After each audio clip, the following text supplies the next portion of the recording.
Once upon a time there lived a girl, the last in her family line. All alone in the world, her only dream, to commission a portrait of herself to keep her beauty and legacy alive.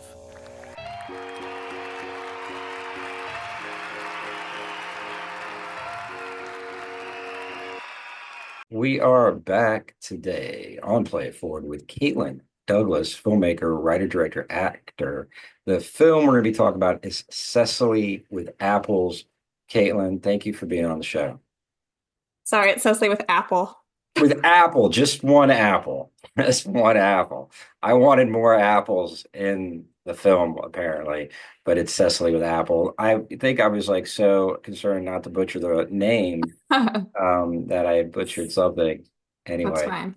We all thanks need for more being on the show. apples. What's Yeah, good that? to be here. We all want apples, more apples. We do. Especially in America, where I think it's like the biggest selling fruit. And with that said, I didn't consider the tie-in of like the mythical apple until just now. And maybe we can explore how that fits in. But before we do, can you give us a little background intro on yourself and the film, please? Sure. Yeah, my name is Kaitlyn, filmmaker in Chicago. Um, I am I guess relatively newer to filmmaking. I've been doing it for a few years. My background's more in theater and live performance. So pretty quickly after college, I moved to Chicago with a lot of my friends, and we still make theater work together. We have an art collective. So most of my background's in like devising new um, live work. And yeah, I've always been drawn to filmmaking, grew up in the age of iMovie. So did that whole thing as a kid and kind of came back to it after college. I made this film with my now husband, Drew Angle, who is a DP and director himself. So when we, got together and started dating, we started making things together. And that's also where this came from. And, you know, leaning on each other to kind of fill in the gaps and make work. So, yeah, since this film, I've been making more films with him and with my friends. Kind of how you do it in Chicago. If you talk to other Chicago folk, it's very collaborative city. Awesome. Yeah. It's awesome. Yeah. Well, did you guys make the film before you were married? Yes. Well, congratulations. Thank you. Yeah. Um, so the film, in terms of what it's about, is like a historical piece with a very modern tone in terms of the way the characters are speaking to one another. And, you can't help but feel like it's a modern commentary on what's going on today, within this like old, like, apparently 15th century context. So can you set up the film a little bit for those of us who haven't seen it? Yeah. So the film follows Cecily, who is a young woman in the 15th century, sometime in the 15th century, and she's commissioned a portrait of herself. So she spent all of the money she has in the world for a painter to paint her portrait, which is a very big deal. And the film kind of starts with her getting the portrait back and seeing it and not liking the way that she was represented by the painter and deciding with her friends to go on a quest to kill him because of this terrible painting. Um, yeah, so it's a modern tone. I've always loved A Knight's Tale. It's kind of that kind of vibe. Uh, but playing with the idea of, what Instagram is today when someone takes a bad photo of you, what that maybe was like back in the day when you have just one chance at it instead of, you know, infinite But amount of chances. And that's sort of the first thing, that I thought about, after completing the movie and just having it be like kind of a morality play around like what's going on with people today. of all generations and how they're engaged in these like frameworks, especially, particularly Instagram's like big right now in terms of, and it's so like photo, oriented. Mhm. Um, but you really like set it up in an interesting way because in the beginning of, the way the movie works is like you look into like this graphic kind of novel that's looks historical, and then you kind of, transition cross dissolver, something close to it into the actual modern day of the 15th century, or the actual live action of the, event going on from this kind of cartoon. And then, in the very beginning, as you set up her character, there's something to the fact that Cecily is the last of her family, and she wants to capture her beauty as her legacy. So this idea of accomplishment by capturing our own beauty is an interesting thing to as premise for this whole framework. And there's kind of two tones to that. There's like a superficial tone, which I think is what this narrative takes on. It's right. You want to capture this physical beauty that is fleeting, and the stakes in her Cecily's case are raised because she's the last of her family. This is her legacy, the beauty that she once was, and she gets this art product back that is like hideous, and she decides to kill this person, taking on these huge farce satirical kind of overtones, and comic. And so, but the tone, it's kind of like, in one hand we have this impulse to create this beautiful legacy, and it's like this perversion is happened, that the beautiful legacy has become this superficial kind of like good time, like we're pretty and look at this new stuff and look at my big lips or whatever. And the legacy that may be another kind of beauty that we as humans desire to leave to posterity, like art, and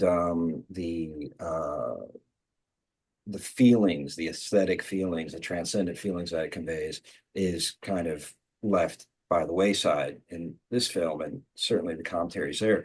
So that being like the real kind of framework of what you're, the clay that you're molding, where is it inside your own experience and inside your own life, and perhaps with your husband, Drew, that this kernel of an idea emerged from? That's a good idea. I mean, a good question. I think a lot of my ideas seem to pop up from like a a real event, and it might go back to like my experience in theater, but I'm really drawn to like trying to make something in a real situation or a real event. So this was filmed at a local Renaissance fair, kind of not allowed to be there, but that's what we did. So like that was the kernel of the idea. It's like I want to make a movie at the Renaissance fair. I want to have all my friends in it, and I want to put them in silly costumes and kind of make like a guerrilla movie at a Renaissance fair. And then, oh my gosh, I don't know exactly where the like plot came from. I feel like it was always there. So yeah, I don't know. I think I like the idea of having something like very physical to see, like the painting that we can keep coming back to.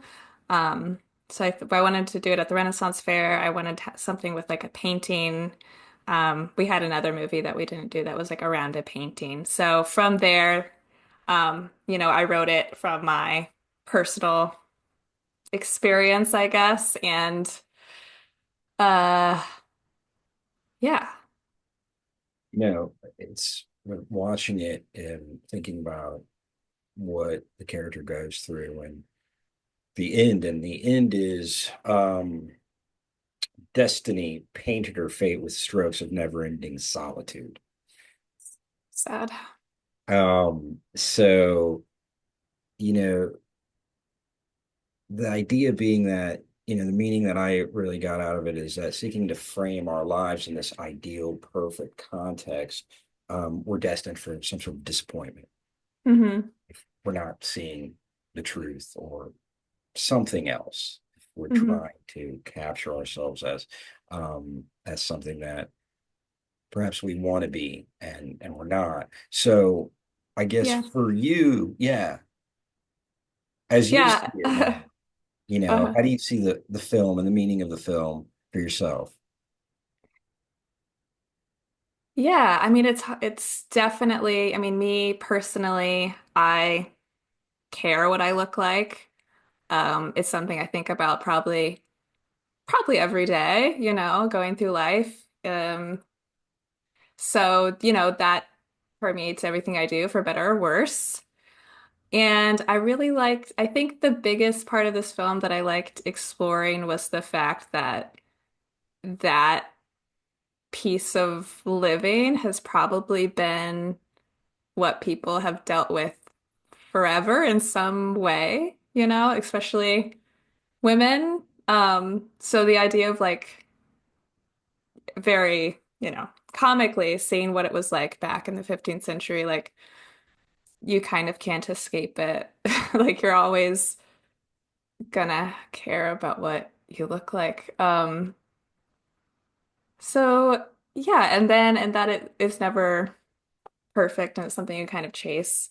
And to make it funny, I guess it makes it a little less important. So um yeah, screaming at the end, I'm hot as she runs into the her never-ending solitude. Yeah, it's really just saying it's not that big. Remember that. Reminder for myself. It's not that big. Yeah. It's hearing you say, caring about what you look has taken a lot of CPU processing time in your brain. Certainly, we can all relate to that coming of age as teenagers. Like, we're like, oh, that's such a big deal. Like, I remember spending, a lot of attention on my hair and how much mousse and where it was styled, Hmm. and I thought that was, what's going to make me attractive. And then as you evolve, you try to present yourself, you're partnering up and you're trying to present yourself with the context that you're going to be desirable. But, and you want to feel handsome or sexy or whatever it is. And so you do these things that you do and make sure that your wardrobe is somewhat flattering or whatever it might be. And then there's the balance. Like, how do you not dive off the deep end? Like when we got on the phone call, I was like, oh, I was doing something else waiting for you to come. And I was like, I'm glad you didn't catch me picking my nose. And I cared about that, right? Because I do that and I am human. And somehow that would be embarrassing for me if you, who I just met, caught me doing that. Yet, like, does it really matter? I'm Hmm. sure, you've done it and we've all done it. And how important are these things and how do we live our lives in a way that we're really caring about ourselves, not in a superficial way, but in a way where we're, the internal landscape of our joy is coming from an inner, more deeper place. And so I think, that's where I'm seeing the film is like, well, here's this woman who young, alone, and because of her deep fear of being alone in the world, even though she's accompanied by these friends who are relatively superficial as she is, um, she's misguided into thinking that this thing is going to save her, but it does not. Hmm. So what can save us, and how do Oh, we balance that? oh, I don't know. What can save us? She should probably be focusing on the friends she has and the little money she has left and finding something, could help other people perhaps than doubling down on this one portrait, which eventually does lead to her downfall. Um, so yeah, finding that balance of course, presenting yourself well, but not hurting other people in the meantime, or trying to kill them. Yeah, Don't yeah, do that. yeah. I can't And help. that's really, I think, valuable information because and it's there in the film. She does go on this like revenge journey, and we've Hmm. all gone on some sort of revenge journey for those people that have seemingly hurt us. We're mad at them, and whether we're engaging in like this private revenge fight with them in our hearts or our minds, or it's seeking to, like Cecily, kill them. We're going down a wrong path, right? We're not going to the light. We're engaged in some sort of dark struggle that's not doing us any favors, and ultimately, may paint us our fate in strokes of never-ending solitude. And I think what you said is the counterpart, right? What's missing, what's not in the movie, the obvious of, like, pursuing a murder would be to, this extreme obvious that you just said, is to help others and think of others and put ourselves in the context of humanity, and creating that union, that can offset or overcome our own loneliness or solitude. So it seems like all those themes are in the movie. What do you think? Yeah, sounds like it. Okay. Couldn't have said it better. All right. Cool. Um, well, I guess, you know, in terms of, I feel still like there's more to explore in terms of why you made the movie. My hunch is that you feel strongly about something. And I wonder if there's more to be said there. I've just lost the question. Well, I guess the question is, you were saying how much time, you've invested in this thing of your own beauty and trying to model that and create that and sculpt it, and then keeping that balance and still living in the framework and growing up with Instagram like blowing up and like all these selfie phenomenon that's been going on for a while now. um I would think, there's some strong feeling there, maybe some anger, maybe some um even like, I don't know, self-righteous sarcasm, or like, around like, what are all these people doing? Like, I look at the photos that, people I know are doing, and they're just clear, like they're, that the whole, the whole thing is so like false. And I just wonder if there's anything more to say there for you. Yeah, I mean, I'm all for Instagram. I'm all for like, you can represent yourself however you want as long as you're not hurting anyone or you're not hurting yourself. So the film is definitely not like a dig to anyone who posts lots of selfies or likes that aspect of Instagram or social media. I really like that aspect of social media to be able to, post exactly what I want to kind of make my Instagram life the way it is. But yeah, I think I'm, relatively grounded enough to know that what I see from other people is, just as somewhat surface level as mine. So for me, the film is less about like calling attention to that and how like, oh, we're wasting our life trying to make ourselves look beautiful or represent ourselves in a certain way. I'm more interested in the fact that this is not new, you know. Maybe, the older generations, like kids these days, they're always trying to make themselves, cute on Instagram. I like calling attention to, hey, what if there's a girl in the 1500s, 15th century that is dealing with the exact same thing, like we've been doing this since the beginning of time.